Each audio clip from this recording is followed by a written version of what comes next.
So, welcome to the channel Awesome Learning, and now we are going to study about seeds from the ovule. We all know that seeds will develop from the ovule, and here let's see mature seeds are of two types, children. One is non albuminous seeds, and the other ones are albuminous seeds. Now remember, non-albuminous seeds are those which have no residual endosperm. That means all the endosperm has been used up or consumed by the developing embryo. So no leftover is there. No endosperm is left over by the growing embryo. So they have no residual endosperm as it is completely consumed during the embryo development. Examples are pea, groundnut and beans. But albuminous seeds are totally vice versa. They retain some endosperm, that is little bit of endosperm is left over. Examples are wheat, maize, barley, castor, coconut, sunflower. So all of you must know that the water that you drink, coconut water, or the white kernel that you eat of a coconut is actually an endosperm. If you are drinking coconut water, then you are having free nuclear endosperm, and if you are eating it, then you are having cellular endosperm. So this is about albuminous and non-albuminous seeds. Now, children, as you see, as I have already told you, these are the various structures of some seeds they have shown of various other plants, those who are albuminous or non-albuminous. Now you see here, occasionally, now children, this is a very important part. This generally comes as a one marker question in boards. Occasionally in some seeds, example black pepper, काली मिर्च होती है ना, beet etcetera, remnants of nucellus. Now if you remember what is nucellus, are persistent. If you remember the cells inside the embryo sac, let me show you the cells which are present here,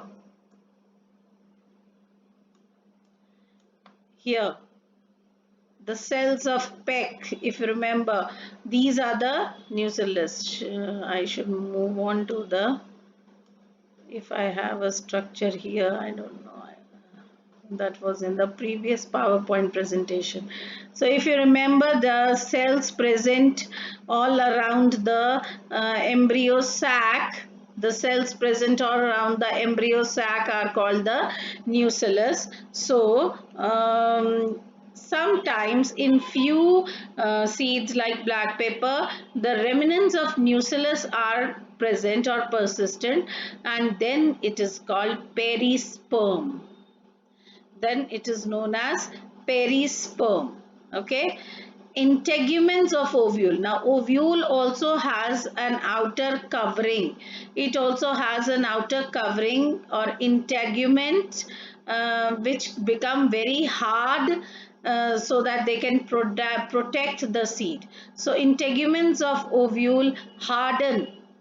Okay, if you remember integuments, if you remember the ovule structure, so those integuments get very tough and very hard so that they are protective, and now they are known as seed coats.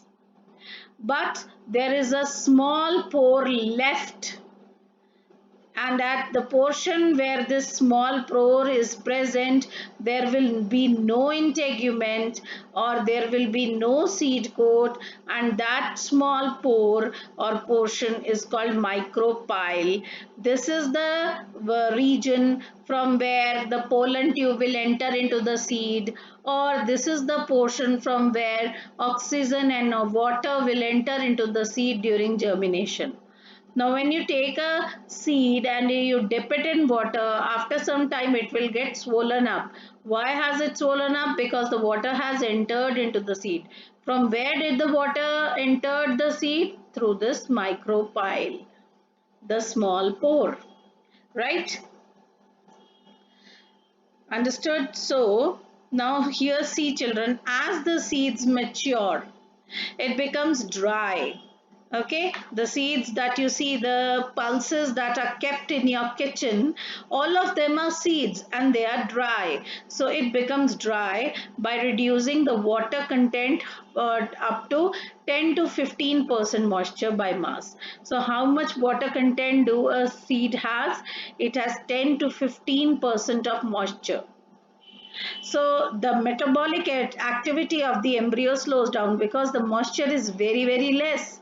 So the metabolic activity, the activity which was supposed to be done at the embryo, it slows down. And because the metabolic activity has slowed down, the further development or the further activities will not take place, and hence we say that the seed has entered a state of inactivity, and this state of inactivity is known as dormancy.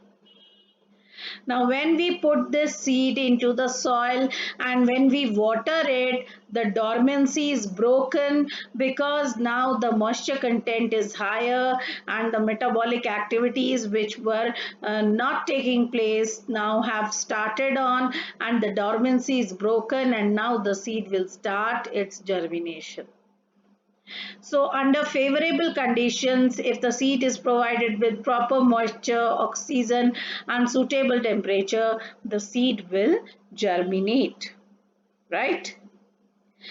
Now children, what are the various advantages of seeds? You see, since pollination and fertilization are independent of water, seeds formation is more dependable.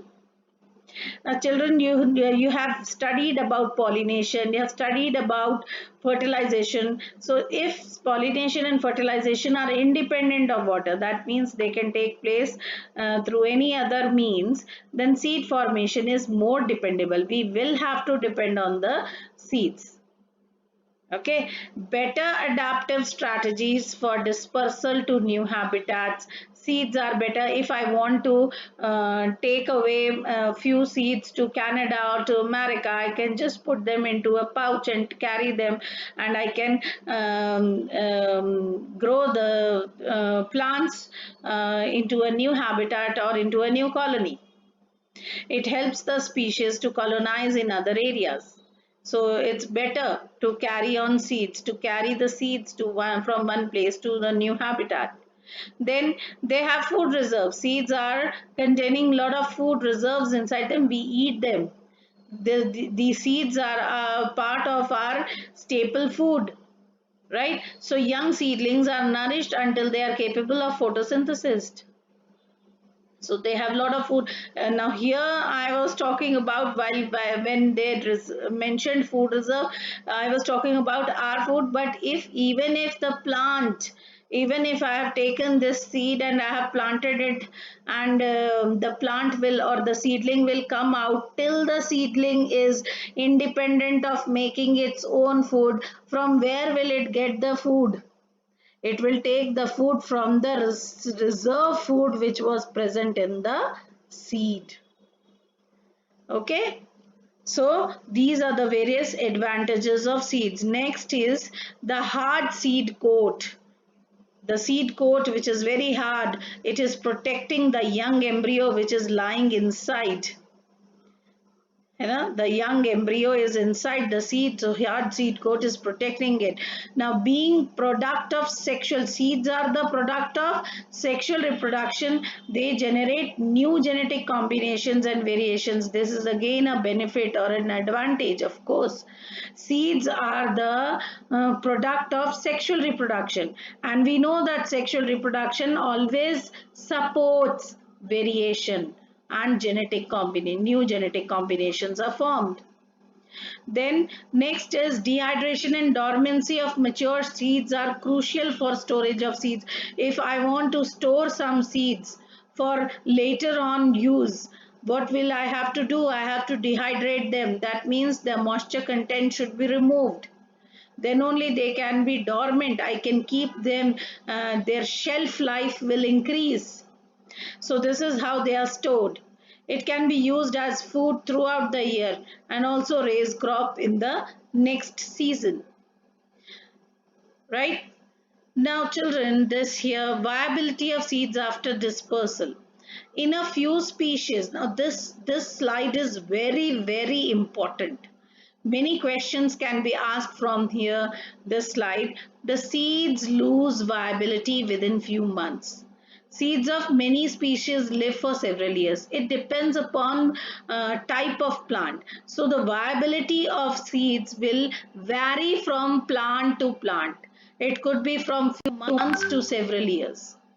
Some seeds can remain alive for hundreds of years. Now here is the example. One marker question can come from here. The oldest seed is of lupine, Lupinus arcticus. You can see the picture here, which was evacuated from Arctic tundra. The seed germinated and flowered after an estimated record of 10,000 years of dormancy. Can you just imagine that the seed was dormant for 10,000 years? Right. Next one marker question can come from here. 2,000-year-old viable seed is of date palm. Now you must remember the scientific name of date palm, Phoenix dactylifera. This is date palm, discovered during the archaeological excavation of King Herod's palace near the Dead Sea. So these one marker questions can come. So you should know about all these points, right? So this was about your seed